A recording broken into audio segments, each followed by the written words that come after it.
bersama saya Rima Diawati. Nah, hari ini kita bakal bahas sesuatu yang besar yang cuma terjadi 10 tahun sekali. Kalau 10 tahun lalu kita mungkin pakai ponsel jadul ya. Nah, sekarang ekonomi kita sudah berubah, serba digital. Nah, buat memotret perubahan itu, tahun ini ada sensus ekonomi 2026. Sudah hadir bersama saya Bu Eka Septiani ya. Septiana dari Badan Pusat Statistik Sarolangun. Apa kabar Bu? Alhamdulillah baik, luar biasa. Nah, ini sebelum kita masuk ke topik yang lebih mendalam lagi masalah sensus ekonomi tahun 2026, ya, bisa Ibu ceritakan sedikit singkat apa itu sensus ekonomi? Oke, baik Kak Rima ya. Jadi menurut Undang-Undang Nomor 16 Tahun 1997, sensus dilaksanakan selambat-lambatnya 10 tahun sekali oleh BPS, Badan Pusat Statistik. Nah, sensus apa saja yang kita laksanakan gitu ya? Ada 3 sensus. Sensus penduduk, sensus pertanian, sensus ekonomi. Dan ketiga sensus itu mempunyai ciri unik masing-masing, baik dari tahun pelaksanaannya maupun nuansanya.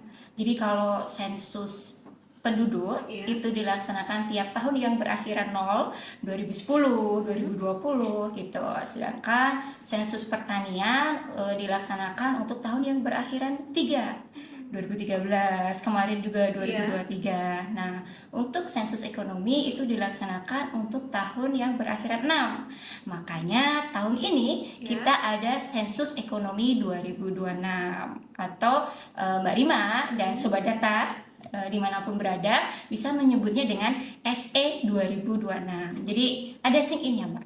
Oh, iya, jadi ada sync in-nya. Iya, gini. Ini tanda bahwa SE 2026.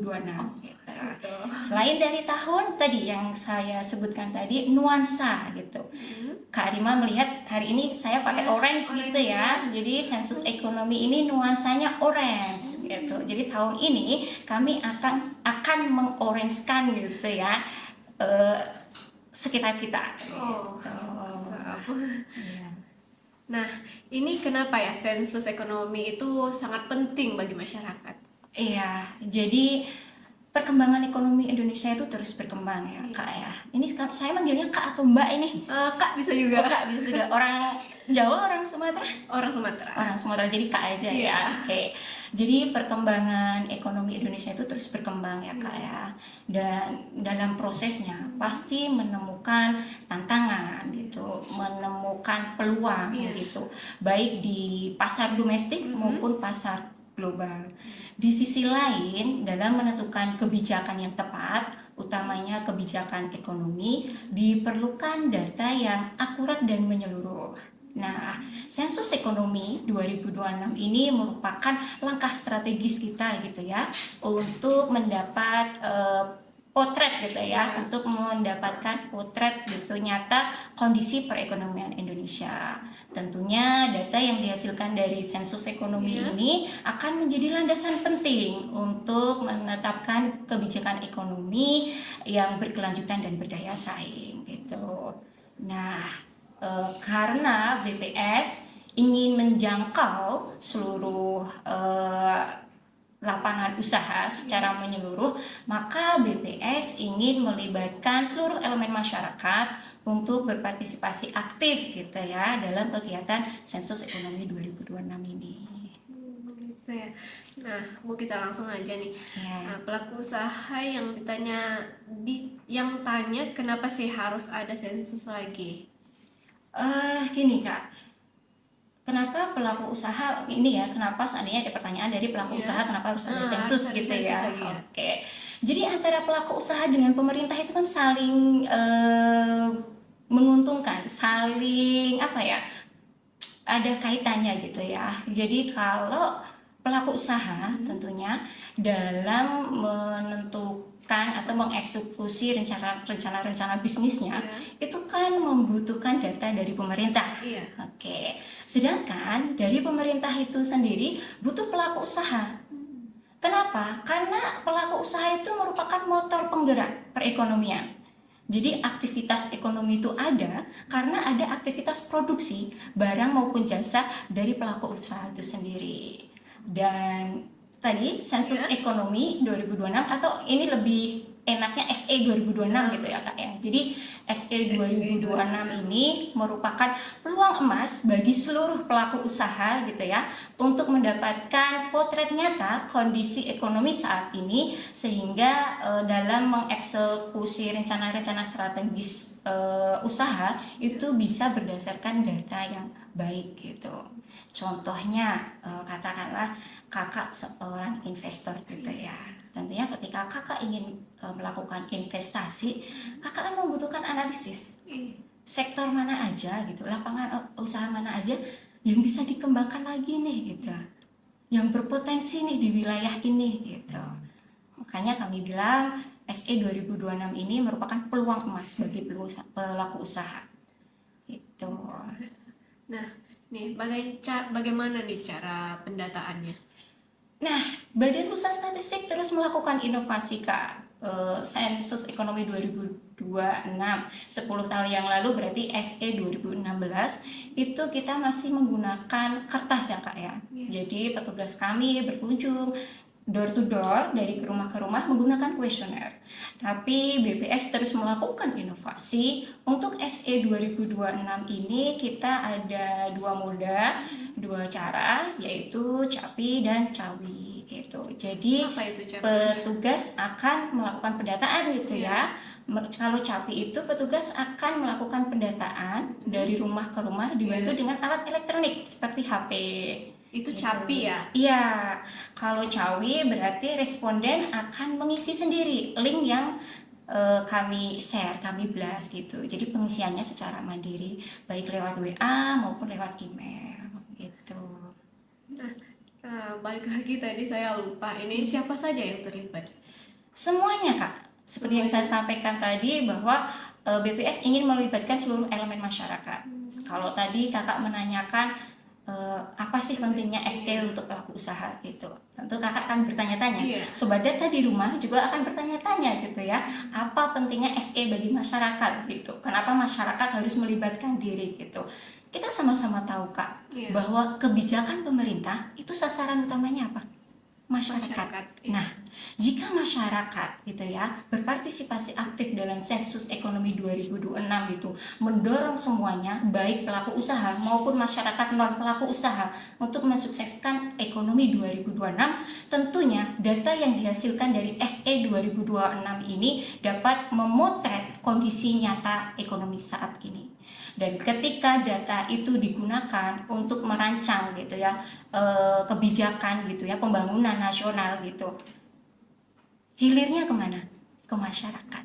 Nah itu kenapa masyarakat harus terlibat dalam SE 2026.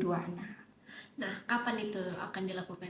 Nah, pertanyaan selanjutnya ini bagus banget, Mbak. Jadi SE 2026 ini akan dilaksanakan sepanjang Mei sampai Agustus. Panjang ya, Dek ya? Mei sampai Agustus. Iya, Mei sampai Agustus 2026 gitu. Apa saja jenis usaha yang akan didata? Ya, ini ada sedikit perubahan ya Kak ya. Untuk SE 2026 saat ini kita pakai KBLI 2025. Apa itu KBLI? Klasifikasi Baku Lapangan Usaha Indonesia 2025. Berbeda dengan SE 2016 gitu ya. Ini sudah ada perubahan-perubahan, jadi nantinya struktur perekonomian pun juga akan bergeser gitu ya, karena ada perubahan KBLI. Jadi semua kan didata dari kategori A pertanian, kategori B pertambangan, kategori C industri dan penggalian gitu ya, kemudian kategori ini Kak keuangan K dan kategori F konstruksi gitu, semuanya ada. Tapi ada beberapa kategori yang tidak kita lakukan pendataan seperti kategori P yaitu administrasi pemerintah, pertahanan dan jaminan sosial wajib, serta kategori U yaitu aktivitas rumah tangga yang menghasilkan atau memberi kerja gitu, pemberi kerja gitu. Nah, selama meminta data ke Aha. masyarakat itu ada kendala nggak itu masyarakat yang tidak mau memberi data? Nah, ini adalah masalah yang terus-terus berulang Iya, gitu iya. ya, gitu. Yang teman-teman BBS hadapi gitu ya, itu yang responden menolak Iya. atau responden susah ditemui Iya. gitu ya. Nah, ini akan menjadi tantangan gitu ya, dan pasti nanti di SE pun ini akan menjadi tantangan untuk kami. Iya.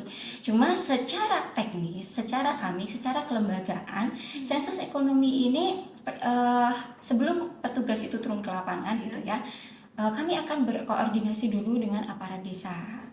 Dan apa yang kami lakukan saat ini gitu ya, podcast bersama Iya. Kak Rima, ini juga merupakan langkah-langkah kami gitu ya, Iya. untuk mensosialisasikan SE 2026 agar menyentuh semua lapisan masyarakat gitu. Jadi ketika petugas datang pun gitu, masyarakat sudah tahu oh apa itu SE 2026 dan apa manfaatnya untuk mereka.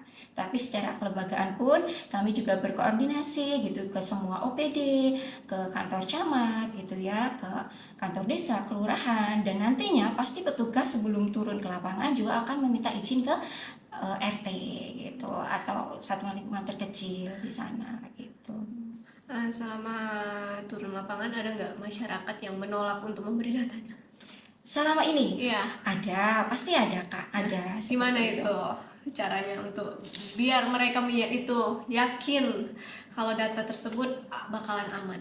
Oke, gini Kak. Jadi BPS tidak pernah merilis data by name by address, dan yang terpenting adalah Ya. para pelaku usaha jangan takut memberikan data. Sensus ekonomi 2026 tidak ada kaitannya dengan pajak. Ini pure murni sensus ekonomi ini dilaksanakan untuk memotret kondisi ekonomi Indonesia.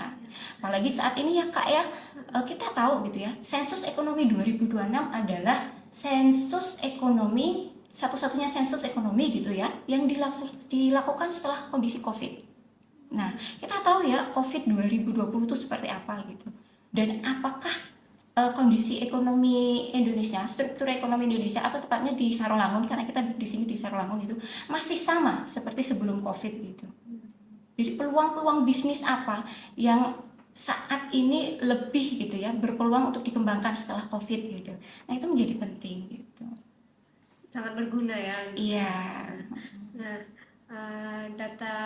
berarti data yang akan diberikan itu bukan untuk digunakan untuk kepentingan pajak berarti ya? Tidak. Karena takutnya biasanya masyarakat berpikir, oh ini dimintain data berarti untuk pajak kan, Iya. kepentingannya. Nah, Iya. itu ingat ya masyarakat yang mendengar itu, kakak-kakak kita ini dari BPS meminta data bukan untuk kepentingan pajak. Iya. Nah, ada lebih bisa menceritakan pengalaman di lapangan di mana aja? Pengalaman di lapangan, kebetulan saya dinas di BPS 13 tahun ya Kak. Iya. Susah senangnya itu banyak gitu ya. Kami harus masuk ke, kita tahu ya, daerah-daerah di Sarolangun yang Iya. belum bagus Jalannya, ya, gitu betul. ya gitu.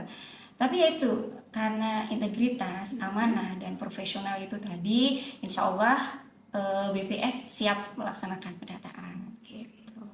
Oke, pemirsa, kita lanjut ke segmen selanjutnya. Nah, nih, kita langsung aja ya, Mbak ya. Iya. Nah, apa saja tuh yang petugas sensusnya? Siapa saja?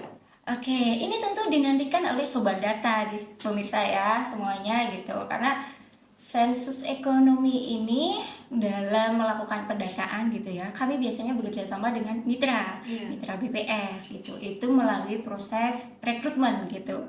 Dan untuk proses rekrutmen sensus ekonomi, nantikan gitu, sobat data, nantikan. Terus pantengin Instagram BPS Sarolangun, Facebook BPS Sarolangun gitu. Atau kalau ingin tanya-tanya boleh menghubungi Sadas, Sapa Data Sarolangun, itu di nomor 0812 4740 4164. Jadi nantikan ya. Nah, ada imbauan nggak untuk masyarakat agar tidak tertipu dengan petugas? Nantinya gitu ya Kak ya. Ya. Jadi nantinya ketika sensus ekonomi udah dimulai gitu ya, bagaimana masyarakat berhati-hati agar tidak ditipu gitu ya Kak Iya. ya. Oke. Jadi petugas sensus ekonomi ini punya ciri khas nantinya.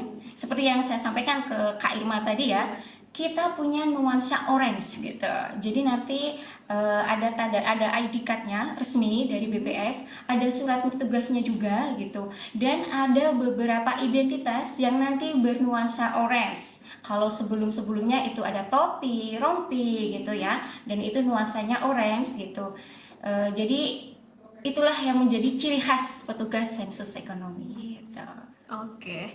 Nah, apa saja sih berdasarkan KBLI? Apakah semuanya didata atau usaha besar-besar aja tuh? Baik, dalam sensus ekonomi 2026 ini seperti yang saya katakan tadi ya Kak ya, kami akan melakukan pendataan secara menyeluruh gitu ya, menyeluruh seluruh pelaku usaha gitu. Baik usaha perorangan, usaha besar, usaha mikro gitu ya. Semua akan kita lakukan pendataan. Karena SE 2026 ini menjangkau seluruh gitu lapangan Nggak usaha. dipilih-pilih berarti Enggak, ya? Kak. Kan kita tadi ini ya mau memotret gitu Iya. ya kondisi ekonomi Indonesia gitu. Jadi potretnya harus semuanya gitu. Nggak bisa dipilih-pilih. Ingat lagi sensus. Nah, apa itu sensus? Yaitu proses pengumpulan data gitu ya terhadap seluruh objek penelitian gitu ya. Kalau kita berbicara dulu ya waktu kuliah atau apa gitu ya. Jadi begitu juga dengan sensus ekonomi gitu. Jadi semuanya gitu tanpa kecuali gitu. Oke, kita lanjut ke mungkin bisa nggak berikan satu contoh dampak dari sensus ekonomi? Oke, tadi ya seperti yang saya sampaikan kalau hilirnya sebuah kebijakan dari pemerintah itu kan pasti masyarakat gitu ya Kak ya. Kita ambil aja Sarolangun ya Kak ya gitu. Di Sarolangun ini banyak industri kerupuk gitu, Iya. katakanlah di Singkut gitu ya. Kalau kita tengok di pasar-pasar ini banyak kerupuk ikan Singkut, kerupuk jari Singkut gitu ya. Banyak industri kerupuk atau industri makanan lainnya ya di Sarolangun ini gitu. Tentunya pemerintah gitu ya untuk menentukan kebijakan baik dari sisi distribusinya, baik dari sisi ini ya produksinya atau dari bahan pokoknya gitu ya, seperti apa gitu ya untuk memudahkan para pelaku usaha membutuhkan data gitu ya. Jadi itu tadi Kak. Jadi Kak, data yang nyata gitu ya menggambarkan kondisi yang sebenarnya itu bisa berdampak langsung gitu bagi masyarakat dan pelaku usaha. Nah, apa saja sih apa konsekuensi jika masyarakat tidak mau memberi data? Oke Kak, jadi dalam Undang-Undang Nomor 16 Tahun 1997 tadi, utamanya di pasal 27 ya. Ini kami agak nyontek dikit ya Kak. Iya, boleh Nanti ya. salah saya mengucapkan iya, ini nggak apa-apa ya. isi pasal isi ayat gitu ya. Salah, nanti kami kena ini netizen nanti ya. Kena bully netizen gitu ya. Jadi Kak, dalam Undang-Undang Nomor 16 Tahun 1997 pasal 26 ayat 1 disebutkan bahwa setiap orang berhak menolak untuk dijadikan responden kecuali, ada kata kecuali dalam penyelenggaraan statistik dasar oleh badan. Nah, ini linier dengan yang saya sampaikan tadi bahwa BPS itu diamanahi undang-undang untuk melakukan statistik dasar itu tadi. Kemudian di pasal 27, setiap responden wajib memberikan keterangan yang diperlukan dalam penyelenggaraan statistik dasar oleh badan. Itu. Jadi memang setiap responden yang akan kami kunjungi itu wajib gitu Kak, memberikan data gitu ya sesuai tujuan dari statistik dasar yang dilakukan oleh badan gitu ya. Kalau konsekuensinya gitu ya, mereka tidak mau memberikan data yang sebenarnya. Dalam artian di sini ini ya Kak ya kita garis bawahi kan mereka wajib tuh memberikan data. Cuma pertanyaannya adalah datanya ini real. Kondisi sebenarnya gitu, misalnya kakak jadi responden, apakah kakak memberikan data yang sebenarnya kondisi real atau maaf ngomong ini ya ada dikurangin dikit-dikit gitu ya, nanti ketahuan kalau usahaku labanya sekian gitu ya, Kak. Jadi kakak turunin gitu ya, berarti nanti datanya tidak akan bisa menggambarkan kondisi sebenarnya dan kebijakan yang dilakukan oleh pemerintah bisa salah dan dampaknya kemana lagi? Ke masyarakat. Iya gitu. Sangat disayangkan ya berarti Iya. kalau kita memberi data yang dikurang-kurangin atau data yang tidak benar Iya diberi. benar. Ya kalau kalau datanya tidak benar, ya potretnya tidak akan benar gitu. Nah, bagaimana tuh cara masyarakat memastikan sebuah datanya sudah terdata? Oh, maksudnya bagaimana masyarakat memastikan bahwa Datanya mereka udah terdata? terdata, Oh, iya. oke, mereka udah terdata gitu ya Kak ya. Jadi sensus ekonomi ini kan dilaksanakan menyeluruh, door to door seperti yang Iya. saya katakan tadi. Jadi petugas berkunjung dari rumah ke rumah gitu ya. Jadi kita punya database namanya Prelis gitu ya Kak ya. Iya. Jadi sebelum petugas itu turun ke lapangan, kami sudah menyiapkan gitu ya Prelisnya gitu. Nanti di dalam HP-nya para petugas gitu ya, di aplikasi yang kami gunakan, aplikasi Fasih, itu sudah ada playlistnya, udah ada daftar awalnya gitu. Misalnya di RT 1 nih, RT 1 Gunung Kembang misalnya Kak ya. Ini playlistnya, daftarnya nama keluarganya dari A sampai Z gitu. Dan petugas itu harus berkunjung dari rumah ke rumah, dari bangunan satu ke bangunan yang lain gitu. Dan petugas juga bisa menambahkan gitu. Makanya ketika petugas itu sebelum petugas itu turun ke lapangan ya Kak ya, kita akan ada pelatihan dulu gitu. Baik dari sisi bagaimana teman-teman ini ya teknik lapangannya gitu ya, berkunjung dari rumah ke rumah, kemudian bagaimana kalau ada keluarga baru gitu, Iya. bagaimana kalau ada keluarga pindah gitu ya, bagaimana kalau ada pecah keluarga atau pecah rumah tangga gitu ya. Selain dari teknis lapangannya juga belajar tentang konsep dan definisinya gitu. Apa itu konsep definisi? Kita kurang tahu ya karena kita bukan iya. ranah itu. Jadi Kak, di sensus ekonomi ini kan tentunya ada beberapa indikator yang mau Iya. dihasilkan gitu ya. Dari sisi jumlah pekerja, dari sisi produksi, Iya. dari sisi pengeluaran gitu. Jadi teman-teman petugas itu nantinya akan dilatih gitu. Arti dari pekerja itu apa sih gitu ya? Iya. Apakah outsourcing itu masuk ke pekerja gitu? Apakah pemilik meskipun tidak digaji masuk dalam pekerja gitu? Itu semuanya akan dilatih dulu Kak.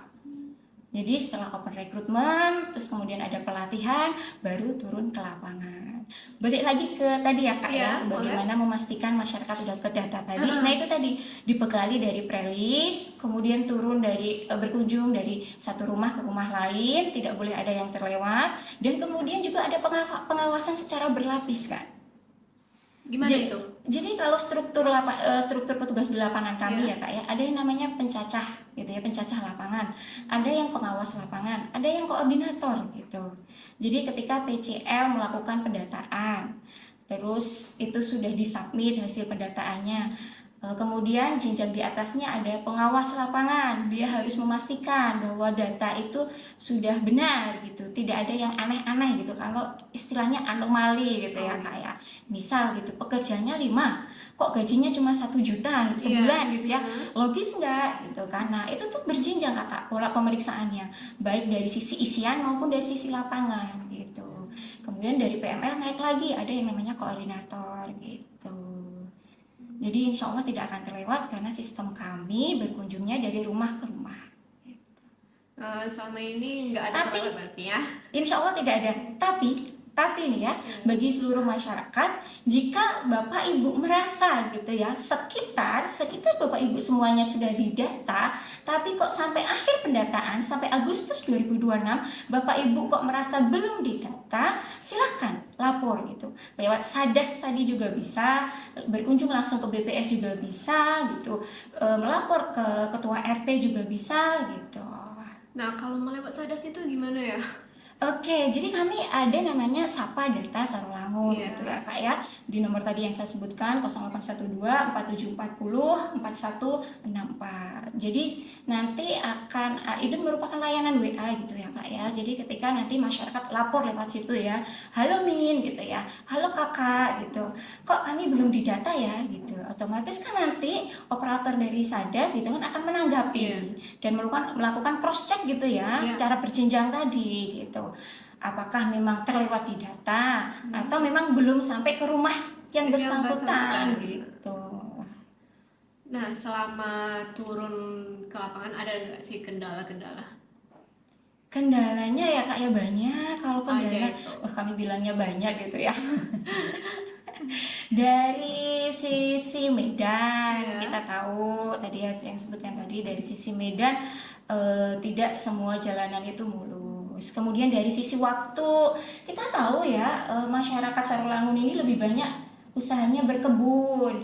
Pagi ke kebun, siang Iya. balik bentar, sore balik lagi ke kebun, bangkit karet gitu ya Kak ya.